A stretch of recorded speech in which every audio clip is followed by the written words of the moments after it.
ઈશ્વરે પોતાના સ્વરૂપ અને પ્રતિમા પ્રમાણે તમને અને મને બનાવ્યા છે, પણ પાપને લીધે આપણું જીવન ભ્રષ્ટ થઈ ગયું છે.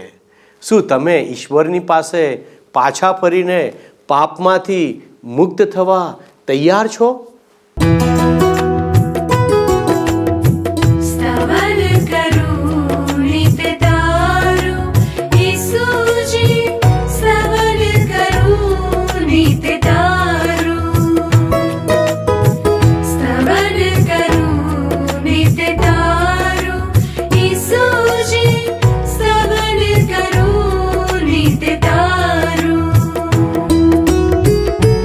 आज सवारे साध सुनी तो महिमा करूं प्रभु तारो,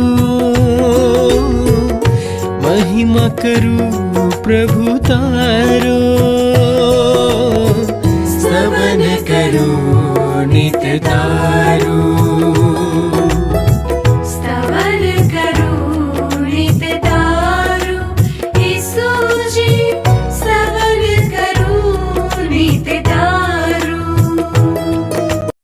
પ્રિય મિત્રો, સ્તવન બાઇબલ અભ્યાસ કાર્યક્રમમાં હું આપનો આવકાર કરું છું. આપણે બધા ઈશ્વરની બહુ જ અદ્ભુત રચના છીએ. બાઇબલ અનુસાર ઈશ્વરે બધી જ વસ્તુઓને બોલીને બનાવી, પણ ઈશ્વરે મનુષ્યને બનાવવા માટે માટી લીધી, તેને આકાર આપ્યો, તેનામાં જીવનનો શ્વાસ ફૂંક્યો. તેનો અર્થ તો એવો થયો કે ઈશ્વરે પોતાના જીવનને મનુષ્યના જીવનમાં રેડી દીધું. તેથી જ તો બાઇબલ કહે છે કે ઈશ્વરે માનવને તેમના કરતાં થોડો જ ઉતરતો સર્જ્યો છે. એનો અર્થ એ થયો કે આપણે બધા જ ઈશ્વરની દ્રષ્ટિમાં બહુ જ મહત્ત્વપૂર્ણ છીએ. આપણું મહત્ત્વ એ રીતે પણ પ્રગટ થાય છે કે ઈશ્વરે આ દુનિયામાં જે કાંઈ બનાવ્યું છે તે મનુષ્ય માટે જ બનાવ્યું છે, અને આમ આ પ્રકારે તેમણે આપણને આશીર્વાદિત કર્યા. છતાં પણ મનુષ્ય તેનો સંપૂર્ણ આનંદ લઈ શકતો નથી અને તે સમસ્યાઓ વચ્ચે જ જીવન જીવે છે. તેનું કારણ શું છે? મિત્રો, બાઇબલ જણાવે છે કે તેનું કારણ તો પાપ છે. જો પાપની સમસ્યા દૂર થઈ જાય તો મનુષ્ય કોઈ પણ પરિસ્થિતિનો સામનો આનંદપૂર્વક કરી શકે છે. યાદ રાખો કે બધી જ સમસ્યાઓનું મૂળ પાપ છે. તેથી મનુષ્યનો આ પાપમાંથી છુટકારો જ તેને તેની પૂર્વ સ્થિતિમાં લાવી શકે છે. આપણે પાપથી મુક્તિ કે ઉદ્ધાર પામીને જ ઈશ્વરનો આશીર્વાદ મેળવી શકીએ છીએ. બાઇબલની મૂળ શિક્ષા આ જ બાબતો ઉપર આધારિત છે. આવો તો દેવના સેવકને ધ્યાનથી સાંભળીએ. કૃપા કરીને તમે મારી સાથે સાથે યોહાન અનુસાર શુભ સંદેશના 3 અધ્યાયની હવે 6ઠ્ઠી કલમ જુઓ. નિકોદેમસની સાથે વાત કરતા પ્રભુ ઈસુ ખ્રિસ્ત કહે છે 6ઠ્ઠી કલમમાં કે શારીરિક જન્મ શારીરિક મા બાપ દ્વારા થાય છે, પરંતુ આત્મિક જન્મ પવિત્ર આત્મા દ્વારા થાય છે. હવે અહીં પ્રભુ ઈસુ ખ્રિસ્ત નિકોદેમસ નામના આ ધર્માધિકારીને આત્મિક નવા જન્મની સમજણ આપે છે. શારીરિક જન્મ અને આત્મિક જન્મમાં તો બહુ મોટો તફાવત છે મિત્ર. કોઈ પણ વ્યક્તિ, પછી એ ગમે તે હોય, માત્ર ધાર્મિક કુટુંબમાં, દેશમાં કે સમાજમાં જન્મવાથી આત્મિક નથી બની જતી. શારીરિક જન્મ અને આત્મિક જન્મને કોઈ જ સંબંધ નથી. યોહાન અનુસાર શુભ સંદેશના 3 અધ્યાયની 6ઠ્ઠી કલમ પ્રમાણે ઈશ્વર આપણો સ્વભાવ બદલવાની વાત કરે છે, આપણા શરીરને નહીં. આપણને ઈશ્વર નવો સ્વભાવ આપવા માગે છે, કારણ કે આપણે સ્વભાવથી જ પાપી છીએ. આપણો જૂનો પાપી સ્વભાવ દૂર કરીને પ્રભુ ઈસુ ખ્રિસ્ત નવો સ્વભાવ, નવો જન્મ આપણને આપવા માગે છે. હવે હકીકત એ છે મિત્ર કે આપણે પોતે અથવા તો બીજા કોઈ પણ માણસની મદદથી પણ આપણો મૂળભૂત પાપી સ્વભાવ બદલી નથી શકતા. જ્યાં સુધી આપણે પ્રભુ ઈસુ ખ્રિસ્ત પર વિશ્વાસ મૂકીને તેમની સમક્ષ આપણા પાપો, આપણો જૂનો સ્વભાવ કબૂલ કરતા નથી, એમની ક્ષમા માગતા નથી, ત્યાં સુધી આપણું પરિવર્તન શક્ય છે જ નહીં. હવે 7મી અને 8મી કલમ જુઓ. અહીં શું કહે છે? પરંતુ કહે છે કે તમારે બધાએ ઉપરથી જન્મ પામવો જોઈએ એમ હું કહું છું, તેથી આશ્ચર્ય પામશો નહીં. પવન જ્યાં ચાહે છે ત્યાં વાય છે, તેનો અવાજ તમે સાંભળી શકો છો, પરંતુ તે ક્યાંથી આવે છે અને ક્યાં જાય છે એની તમને ખબર પડતી નથી. આત્માથી જન્મેલી પ્રત્યેક વ્યક્તિના સંબંધમાં પડે એવું જ છે. પ્રભુ ઈસુ ખ્રિસ્ત આ પ્રમાણે કહે છે મિત્ર, જે રીતે શારીરિક જન્મ માત પિતાના સંસર્ગ દ્વારા થાય છે એ રીતે આત્મિક જન્મ ઈશ્વર પવિત્ર આત્મા દ્વારા મનુષ્યનો થાય છે. માનવીનો આત્મિક જન્મ નવો જન્મ થાય છે એ સાંભળીને નવાઈ કે આશ્ચર્ય પામવાની આપણે જરૂર નથી, કારણ કે એ તો અતિ આવશ્યક અને અનિવાર્ય છે. પવન જ્યાં વાય છે ત્યાં જાય છે. આત્માથી જન્મેલી પ્રત્યેક વ્યક્તિના સંબંધમાં પડે એવું જ છે. પ્રભુ ઈસુ ખ્રિસ્ત કહે છે ઈશ્વર પવિત્ર આત્માનું કાર્ય અનુભવી શકીએ છીએ આપણે, પણ એ જોઈ શકતા નથી, એને રોકી શકાતું પણ નથી, અને એની અસર આપણા જીવનોમાં ચોક્કસ રીતે જણાઈ આવે છે. મિત્ર, આજે પણ પવિત્ર આત્મા કાર્ય કરી રહ્યા છે, અને એટલા માટે જ મિત્ર તમે પ્રભુ ઈસુ ખ્રિસ્ત ઉપર વિશ્વાસ કરી શકો છો. પવિત્ર આત્માનું સેવા કાર્ય બહુ જ અદ્ભુત છે, અનોખું છે. 9મી કલમ શું કહે છે? નિકોદેમસે પછી પૂછ્યું પ્રભુ ઈસુ ખ્રિસ્તને, પણ એ કેવી રીતે બને? હવે આ નિકોદેમસ બહુ જ સીધી સાદી સરળ ભાષામાં પ્રશ્ન પૂછે કે એ બને કેવી રીતે, અને પ્રભુ ઈસુ ખ્રિસ્ત તેને બહુ જ સરળ રીતે સમજાવી રહ્યા છે. આપણે એકબીજાની સમક્ષ મોરા પહેરીને એકબીજાને છેતરી શકીએ. મિત્ર, આવું આજે ઘણું બધું બની રહ્યું છે. જ્યારે લોકો અમુક પ્રકારના લોકોની સાથે હોય છે ત્યારે એવું મોરું પહેરીને એમના જેવું વર્તે છે. જાત જાતના ને ભાત ભાતના મોરાઓથી એમનું જીવન વિવિધ પાત્રો ભજવવા માટે હંમેશા તૈયાર હોય છે. આ મોરા દ્વારા આપણે પોતાની અસલિયતને સંતાડીએ છીએ. આપણે જે છીએ એ ઢાંકી દઈએ છીએ, અને જે નથી એ પ્રગટ કરવાનો ડોળ કરીએ છીએ. પણ જ્યારે આપણે પ્રભુ ઈસુ ખ્રિસ્તની પાસે આવીએ ત્યારે આપણે એ મોરાને દૂર કરવું જ પડે છે. ત્યાં આપણે એનો ઉપયોગ કરી શકતા જ નથી.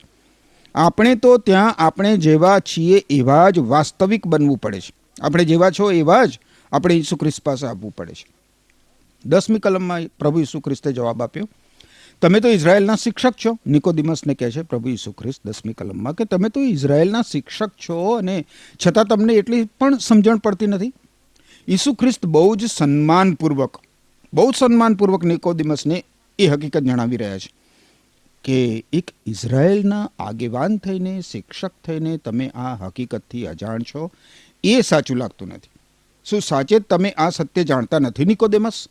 11 થી 13 કલમો હવે જુઓ. હું તમને સાચે જ કહું છું, અમે જે જાણીએ છીએ તે વિશે બોલીએ છીએ, અને જે નજરે જોયું છે તે વિશે સાક્ષી પૂરી છે. છતાં તમારામાંનો કોઈ અમારી સાક્ષી સ્વીકારવા તૈયાર નથી. આ પૃથ્વી પરની વાતો હું તમને કહું છું તો પણ તમે મારું માનતા નથી. તો જો હું સ્વર્ગની વાતો કહું તો તમે કેવી રીતે માનશો? સ્વર્ગમાંથી ઉતરી આવેલા માનવ પુત્ર સિવાય સ્વર્ગમાં કોઈ ગયું નથી. ઈસુ ખ્રિસ્ત નિકોદેમસને કહે છે કે અમે અમારી સાક્ષી તમને જણાવી છે, અને છતાં એ ઉપર કોઈએ પણ વિશ્વાસ મૂક્યો નથી. અને એ પછી પ્રભુ ઈસુ ખ્રિસ્ત કહે છે કે સ્વર્ગમાંથી ઉતરી આવેલા માનવ પુત્ર એટલે કે પ્રભુ ઈસુ ખ્રિસ્ત, એમના સિવાય સ્વર્ગમાં કોઈ ગયું નથી. હવે માત્ર યોહાન અનુસાર શુભ સંદેશમાં જ મિત્ર આવી અદ્ભુત બાબત પ્રગટ કરવામાં આવી છે.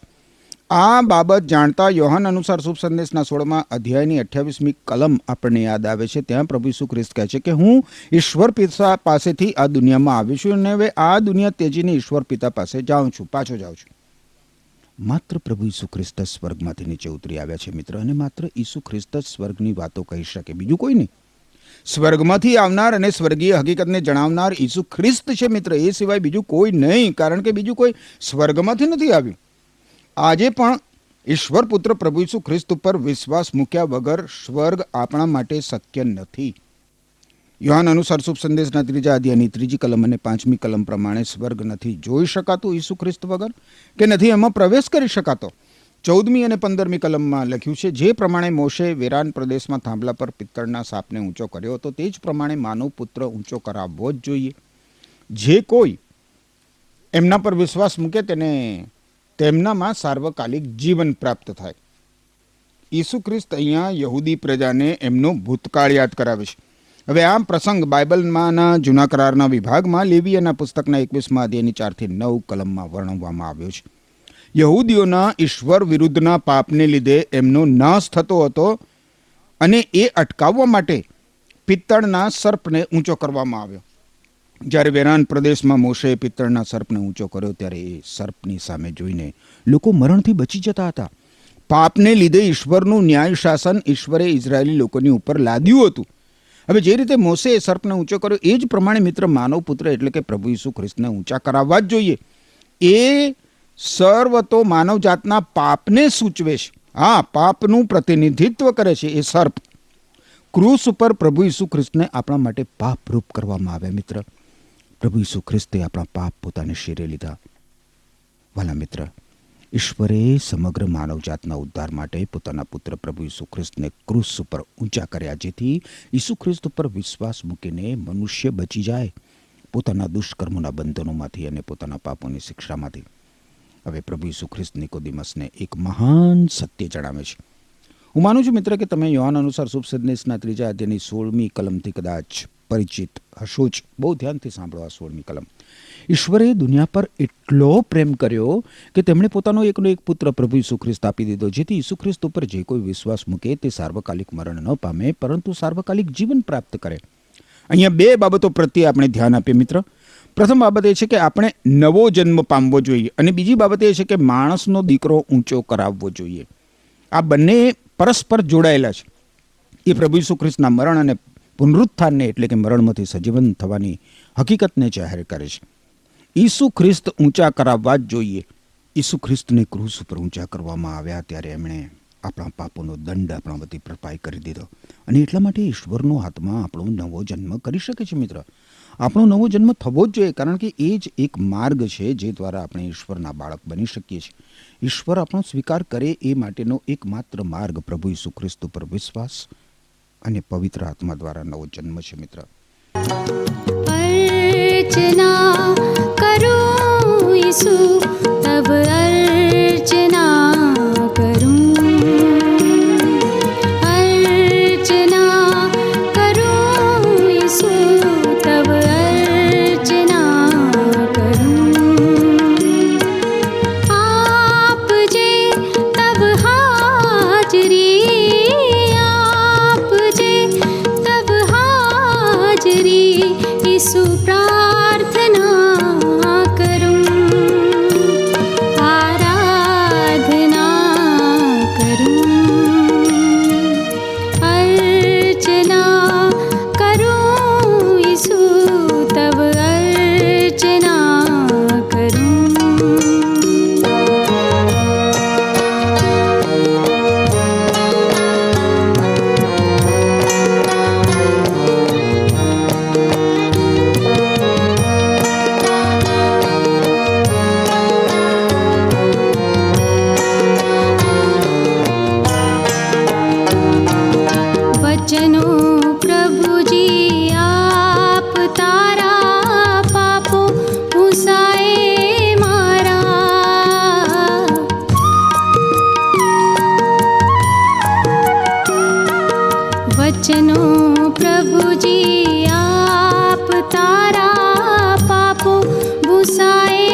કારણ ઈશ્વરે દુનિયાનો ન્યાયાધીશ બનવાને નહીં પણ ઉદ્ધારક બનવાને પોતાના પુત્રને દુનિયામાં મોકલ્યો છે. પુત્ર એટલે પ્રભુ ઈસુ ખ્રિસ્ત પર જે કોઈ વિશ્વાસ મૂકે છે તે સજાપાત્ર ઠરતો નથી, પરંતુ જે કોઈ વિશ્વાસ મૂકતો નથી તે સજાપાત્ર ઠરી ચૂક્યો છે, કારણ કે તેણે ઈશ્વરના એકના એક પુત્ર પ્રભુ ઈસુ ખ્રિસ્ત પર વિશ્વાસ મૂક્યો નથી. 17મી કલમમાં જણાવ્યા પ્રમાણે મિત્ર, પ્રભુ ઈસુ ખ્રિસ્ત જ્યારે પ્રથમ વખત આ પૃથ્વી ઉપર આવ્યા ત્યારે ન્યાયાધીશ તરીકે નહીં પણ મનુષ્યના ઉદ્ધારકર્તા તરીકે, અજોડ ઉદ્ધારક તરીકે આવ્યા. અજોડ ઉદ્ધારક તરીકે. પણ બીજી વાર જ્યારે પ્રભુ ઈસુ ખ્રિસ્ત ન્યાયાધીશ તરીકે આવવાના છે ત્યારે એ ઉદ્ધારક નહીં હોય, ન્યાયાધીશ હશે.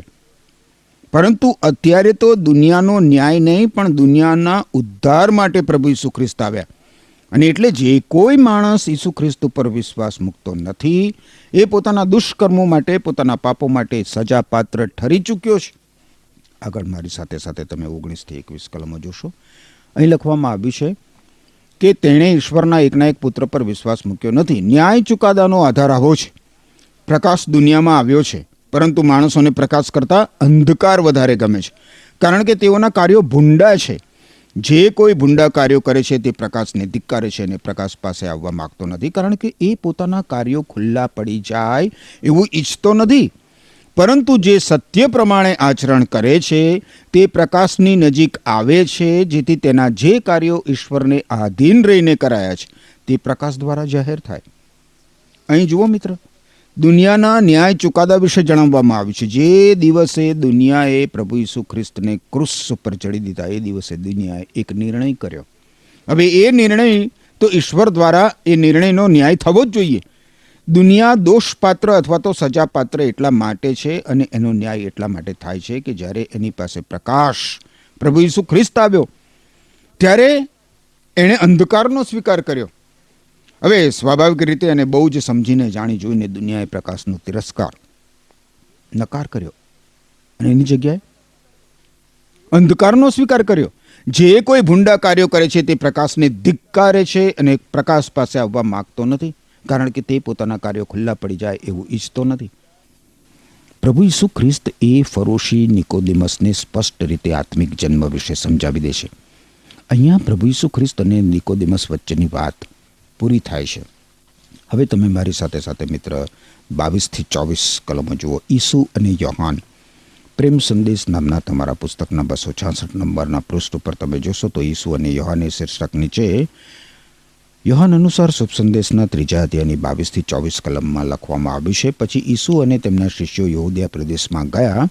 તેમણે થોડો સમય તેઓની સાથે ગાળીઓને બાપ્તિસ્મા આપ્યા. યોહાન પણ સાલીમની નજીક એનોનમાં બાપ્તિસ્મા આપતો હતો, કારણ કે ત્યાં પુષ્કળ પાણી હતું. લોકો એની પાસે આવતા અને તે તેમને બાપ્તિસ્મા આપતો. યોહાનને હજી સુધી જેલમાં પૂરવામાં આવ્યો નહોતો. હવે આ બાપ્તિસ્મા કરનાર યોહાન ઈશ્વરના રાજની વાત જાહેર કરતો હતો. પશ્ચાતાપ કરો, પસ્તાવો કરો અને તમારા પાપથી પાછા ફરો. ઈશ્વરનું રાજ્ય પાસે આવ્યું છે. એ બહુ જ નિખાલસ જીવન જીવતો હતો આ બાપ્તિસ્મા કરનાર યોહાન, અને ગમે તેવી વ્યક્તિને એના પાપ વિશે મોં ઉપર કહી દેતો હતો. પરિણામે હેરોદની જે રખાત હતી એ એને જેલમાં પુરાવે છે અને પાછળથી એનું માથું ધડથી અલગ કરાવી દે છે. ઈશ્વરના પક્ષે, સત્યના પક્ષે ઊભા રહેવા માટે ગમે તેવા બલિદાન માટે તૈયાર રહેવું પડે છે મિત્ર. અંધકાર પ્રકાશને સહન કરી શકતો નથી અને એટલા માટે અંધકાર પ્રકાશને, સચ્ચાઈને મિટાવી દેવાની વ્યર્થ મહેનત કરે છે. બાપ્તિસ્મા કરનાર યોહાને કદી પણ સમાધાનકારી વલણ અપનાવ્યું નહોતું અને એણે માણસોને નહીં પણ માત્ર ઈશ્વરને પ્રસન્ન રાખ્યા. ઈશ્વરની પ્રસન્નતામાં જીવવા માટે તમારે પોતે ઘણું બધું વેઠવું પડે મિત્ર, કારણ કે સ્વાભાવિક રીતે જે અસત્ય હોય છે એ સત્યને દબાવવાનો પ્રયત્ન કરે. આગળ 25 અને 26 કલમો જોશો. યોહાનના કેટલાક શિષ્યોને એક યહૂદી સાથે ધાર્મિક શુદ્ધિકરણ સંબંધી ચર્ચા થઈ. તેથી તેઓ યોહાન પાસે જઈને કહે છે, ગુરુજી, યર્દન નદીને સામે પાર જે માણસ તમારી સાથે હતો અને જેના વિશે તમે સાક્ષી પૂરતા હતા એ તમને યાદ છે? એ માણસ તો હવે બાપ્તિસ્મા આપે છે અને બધા તેની પાસે જાય છે. અહીંયા બહુ જ રસિક વિધાન કરવામાં આવ્યું છે. બાપ્તિસ્મી કરનાર યોહાનના શિષ્યો પ્રભુ ઈસુ ખ્રિસ્ત માટે જાણે કે અદેખાઈ ન રાખતા હોય એવું લાગે છે. એ લોકો યોહાનને એવું સૂચન કરે છે કે એણે ઈસુના નામનો ઉલ્લેખ કરવો નહીં. એ લોકો એવું એમને લાગે છે કે જો આ પ્રમાણે થાય તો એ શ્રેષ્ઠ ઠરે. હવે આ કહેવા પાછળનું કારણ એ હતું કે બધા જ લોકો ઈસુ ખ્રિસ્તની પાછળ જતા હતા અને એટલા માટે ઈસુ વિશે સાક્ષી આપી નહીં એવી વાત યોહાનને કરે છે એના શિષ્યો. યોહાનના શિષ્યોને એવી બીક હતી કે યોહાન પોતાના શિષ્યોને ને પાછળ આવતા લોકોને ગુમાવી રહ્યો છે. એ માણસ એટલે કે ઈસુ તો હવે બાપ્તિસ્મા આપે છે ને બધા એની પાસે જાય છે. હવે જુઓ યોહાન શું કહે છે 27-30 કલમ. યોહાને જવાબ આપ્યો, ઈશ્વરના આપ્યા સિવાય કોઈ વ્યક્તિ કંઈ પણ પામી શકતી નથી. હું મસી નથી, પરંતુ મને તેમની આગળ મોકલવામાં આવ્યો છે. એવું જે મેં કહેલું તેના સાક્ષી તમે જ છો. જેને માટે કન્યા છે તે વરરાજા ગણાય છે. વરરાજાનો મિત્ર તેની બાજુમાં ઊભો રહીને તેનું સાંભળે છે અને વરરાજાની વાણી સાંભળીને તેને આનંદ થાય છે. મારો આનંદ તે જ રીતે સંપૂર્ણ થયો છે. તેમનું મહત્વ વધતું જાય, તેમનું એટલે કે પ્રભુ ઈસુ ખ્રિસ્તનું, તેમનું મહત્વ વધતું જાય અને મારું મહત્વ ઘટતું જાય એ જરૂરી છે. કેટલા બધા સાફ અને સ્પષ્ટ શબ્દોમાં યોહાન પ્રભુ ઈસુ ખ્રિસ્ત વિશે અને પોતાના વિશે વાત કરે છે. યોહાન એ જૂના કરારનો છેલ્લો સંદેશવાહક હતો. એ ઈશ્વરની મંડળીમાં નહોતો. એ અહીંયા સ્પષ્ટ જણાવે છે કે જેને માટે કન્યા એટલે કે મંડળી છે તે ઈસુ વરરાજા છે. હું તો વરરાજાનો મિત્ર છું. મંડળીનો એટલે કે કન્યાનો વરરાજા તો પ્રભુ ઈસુ ખ્રિસ્ત છે અને યોહાનનો વરરાજા એની બાજુએ ઊભો રહેનાર અણવર અથવા તો મિત્ર છે. આ યોહાન છે. હવે યોહાન બાપ્તિસ્મી જૂના કરારનો છેલ્લો સંદેશવાહક હતો એ મેં તમને કહ્યું. એ નવા કરારમાં પ્રવેશ કરે છે અને પ્રભુ ઈસુ ખ્રિસ્ત વિશે કેટલી બધી સ્પષ્ટ વાત કહે છે કે ઈસુ ખ્રિસ્ત મંડળીના સ્વામી છે. બાપ્તિસ્મા કરનાર યોહાને મસીહ વિશે, ઈસુ ખ્રિસ્ત વિશે કેવી અદ્ભુત જાહેરાત કરી કે છે કે એમનું મહત્વ વધતું જાય અને મારું મહત્વ ઘટતું જાય એ જરૂરી છે. ઈસુ ખ્રિસ્તની સેવા કરનાર મહત્વાકાંક્ષી હોઈ શકે નહીં એ તાત્પર્ય આમાંથી ફલિત થાય છે મિત્ર. ઈસુ ખ્રિસ્તની સેવા કરનાર માણસ તો ઈસુ ખ્રિસ્તને સર્વ બાબતોમાં માન, મહિમા અને મહત્વ આપે છે. હવે તમે આગળ 31-36 કલમો જુઓ મારી સાથે સાથે. સ્વર્ગથી ઉતરી આવનાર એ શીર્ષક નીચે પ્રભુ ઈસુ ખ્રિસ્ત કહે છે કે જે ઉપરથી ઉતરી આવે છે તે સર્વોપરી છે. જે પૃથ્વીમાંથી આવે છે તે પૃથ્વીનો છે અને પૃથ્વીની વાતો કહે છે. જે સ્વર્ગમાંથી આવે છે તે સર્વોપરી છે. તેણે જે જોયું છે અને સાંભળ્યું છે તે સંબંધી તે સાક્ષી પૂરે છે, પરંતુ કોઈ તેની સાક્ષી માન્ય રાખતું નથી. જે કોઈ તેની સાક્ષી માન્ય રાખે છે તે ઈશ્વર સાચા છે એમ પુરવાર કરે છે. જેને ઈશ્વરે મોકલ્યો છે તે ઈશ્વરની વાણી બોલે છે, કારણ કે ઈશ્વર તેને પોતાના આત્માનું દાન આપવામાં મર્યાદા રાખતા નથી. ઈશ્વર પિતા પોતાના પુત્ર પ્રભુ ઈસુ ખ્રિસ્ત પર પ્રેમ કરે છે અને તેમણે બધું જ તેમના અધિકાર નીચે મૂક્યું છે. જે કોઈ ઈશ્વર પુત્ર પ્રભુ ઈસુ ખ્રિસ્ત પર વિશ્વાસ મૂકે છે તેને સાર્વકાલિક જીવન છે. જે કોઈ ઈશ્વર પુત્ર પ્રભુ ઈસુ ખ્રિસ્તને આધીન થતો નથી એને જીવન મળતું નથી. એથી ઉલટું ઈશ્વરનો કોપ એના ઉપર કાયમ રહે છે. બાપ્તિસ્મા કરનાર યોહાન બહુ જ સ્પષ્ટ રીતે કહે છે કે પ્રભુ ઈસુ ખ્રિસ્ત એનાથી વધારે છે અને તેમના વિશેની એ એક અદ્ભુત સાક્ષી પૂરી પાડે છે. એ કહે છે કે જે કોઈ ઈશ્વર પુત્ર પ્રભુ ઈસુ ખ્રિસ્ત પર વિશ્વાસ મૂકે છે તેને સાર્વકાલિક જીવન છે. ભલા મિત્ર, પ્રભુ ઈસુ ખ્રિસ્ત પર વિશ્વાસ મૂકવાથી અત્યારે જ મિત્ર તમને નવું જીવન, શાશ્વત જીવન મળી શકે છે. ઈસુ ખ્રિસ્ત વિના સાર્વકાલિક જીવન નથી, શાશ્વત જીવન નથી. જે કોઈ પ્રભુ ઈસુ ખ્રિસ્તને આધીન થતો નથી તેને જીવન મળતું નથી. 36મી કલમનો ઉત્તરાર્ધ એ પ્રમાણે કહે છે. એથી ઉલટું ઈશ્વરનો કોપ એના ઉપર કાયમ રહે છે. વાલા મિત્ર, યોહાન અનુસાર શુભ સંદેશના 3 અધ્યાયના અભ્યાસ દ્વારા આપણે ઈશ્વરની ઉદ્ધાર અથવા તો તારણ કરવાની યોજના વિશે બહુ જ અદ્ભુત અને સ્પષ્ટ રીતે સમજી શક્યા છે. મનુષ્યનો એના દુષ્કર્મોના બંધનોમાંથી ઉદ્ધાર, મનુષ્યનો એને પાપોની શિક્ષામાંથી મુક્તિ. ઈશ્વરે કરેલી આ મુક્તિ યોજના વિશે આપણને હવે કોઈ શંકા રહેતી નથી. તમે મિત્ર ઈસુ ખ્રિસ્તમાં વિશ્વાસ મૂકીને તમારા ઉદ્ધારને પ્રાપ્ત કરી લો. ઈશ્વરે તમારા ઉપર એટલો બધો પ્રેમ કર્યો કે એમણે પ્રભુ ઈસુ ખ્રિસ્તને આપી દીધા, જેથી ઈસુ ખ્રિસ્ત ઉપર તમે વિશ્વાસ મૂકીને સાર્વકાલિક જીવન પ્રાપ્ત કરી શકો છો. તમારા દુષ્કર્મોના બંધનોમાંથી મુક્ત થઈ શકો છો. તમારા પાપોની શિક્ષામાંથી તમારો ઉદ્ધાર થઈ શકે છે. તમે કેવો નિર્ણય કરો છો મિત્ર? ફરીથી તમને એ વચન વાંચી સંભળાવું છું. યોહાન અનુસાર શુભ સંદેશ 3 અધ્યાય 16મી કલમ. ઈશ્વરે દુનિયા ઉપર, અહીં દુનિયાની જગ્યામાં તમે તમારું નામ મૂકી શકો છો મિત્ર. ઈશ્વરે દુનિયા ઉપર તમારું નામ રમેશ હોય તો તમે એ રીતે મૂકી શકો કે ઈશ્વરે રમેશ પર એટલો પ્રેમ કર્યો કે તેમણે પોતાનો એકનો એક પુત્ર પ્રભુ ઈસુ ખ્રિસ્ત આપી દીધો, જેથી રમેશ જો ઈસુ ખ્રિસ્ત ઉપર વિશ્વાસ મૂકે તો એ સાર્વકાલિક મરણ ન પામે પાપના શિક્ષા રૂપે, પરંતુ સાર્વકાલિક જીવન પ્રાપ્ત કરે. એમ કરવા માટે ઈશ્વર તમને કૃપા આપો. આમીન. પ્રિય મિત્રો, ઈશ્વરના નામને ધન્યવાદ હો કે જે લાચાર મનુષ્યોને એમ જ કહીને છોડી દેતા નથી. આપણે જન્મથી જ પાપી છીએ અને આપણું શરીર ઈશ્વરને પ્રસન્ન કરી શકતું નથી, પરંતુ ઈશ્વર પાસે તમારા માટે યોજના છે કે તે આપણા જૂના મનુષ્યત્વમાંથી નવા મનુષ્યત્વમાં પ્રસ્થાપિત કરે. આજના અભ્યાસમાં આપણે જોયું કે તે કેવી રીતે શક્ય બની શકે. આત્મિક જન્મ અનિવાર્ય છે, જેથી તમને અને મને નવો સ્વભાવ પ્રાપ્ત થાય, જેથી આપણે ઈશ્વરને પ્રસન્ન કરી શકીએ.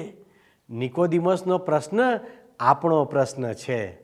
તમે નિકોદેમસના પ્રશ્નને પોતાનો પ્રશ્ન બનાવી શકો છો અને પૂછી શકો છો, અને પ્રભુ તરફથી તમને સાચો જવાબ મળશે. આ જવાબ આપણા માટે પણ છે. આ જ તો બાઇબલના શિક્ષણનું મૂળ છે. તો મિત્રો, અંતમાં આપણે પ્રાર્થના કરીએ અને આ કાર્યક્રમને સમાપ્ત કરીએ. પ્રાર્થના કરીએ. હે પરમેશ્વર, અમે તમારો આભાર માનીએ છીએ, અમે તમારી સ્તુતિ કરીએ છીએ, કારણ કે તમે અમને આ અદ્ભુત સમય આપ્યો કે અમે તમારા વચનોને સમજી શકીએ. આજનો સમય તમે આશીર્વાદિત કર્યો, એને માટે આભાર માનતા અમારી વિનંતી ઈસુના નામમાં માગીએ છીએ. આમીન. શું તમને આ કાર્યક્રમ ગમ્યો? અત્યારે જ અમને મિસ કોલ કરો.